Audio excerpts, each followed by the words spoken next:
outsiders and first explorers back in 1673. Albrin would also describe the early Chicagoans as giants lived here once. It was a kind of town 30 years gone that made big men out of little ones. It was geared for great deeds then.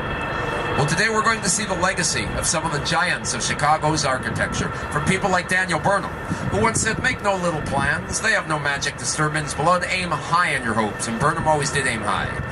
In 1893, Chicago hosted the World's Fair. It was called the Columbia Exposition that year, and for that fair, Burnham was actually in charge of creating pretty much entirely from scratch a working city to house all the exhibits. Now, they actually called it the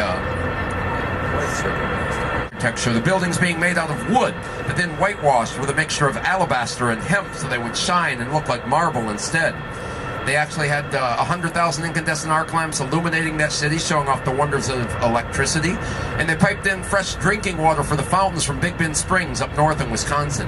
Even the drinking fountains were a big hit. Lake Michigan in front of us, of course, is fresh water, but it wasn't always that pure.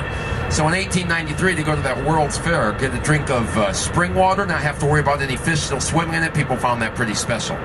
Well, that World's Fair city was a success. 27.4 million people from around the globe got a glimpse into what the city of the future was going to become. And based on that temporary city for the fair, in 1909, Burnham unveiled the plan of Chicago, the beginning of urban planning for the city. By looking at Lake Michigan, the Chicago River, and the surrounding prairie, Burnham mapped out on a grid what a great city might be. Inspired by the architecture of Paris and the Palace de Concorde, Burnham was the one who envisioned civic piers reaching into the lake. The result in front of us, 3,000-foot Navy Pier. Arcade and Freight Pier in 1916, World War II Naval Training Base when former President George Bush Sr. trained there. Today, a recreational destination. Now, you'll see over the treetops at Navy Pier a Ferris wheel they added during the 1990s renovation. Now, it's very appropriate that Navy Pier features a Ferris wheel today because George Washington Gale Ferris from downstate Galesburg, Illinois, put up the first Ferris wheel during our Columbia Exposition. And that, you see, was a competition. The big cultural event before Chicago's fair had been the Paris exhibition. Spans, it takes up all your floor space. More efficient materials would be needed. The evolutionary change in architectural framing would occur in 1885. William LeBaron Jenney, actually a Civil War bridge builder and engineer, was working on the home insurance building downtown. Jenney's innovation, first person to actually put into practice the internal grid frame, a skeleton, if you will. So by going from load, fell off. 2 years, $200 million extra dollars to strip that marble down, replace it with homegrown North Carolina granite. Cost more to reskin the building than it did to build it in the first place. Place of the stinking onions. That's what the Native Americans actually called it.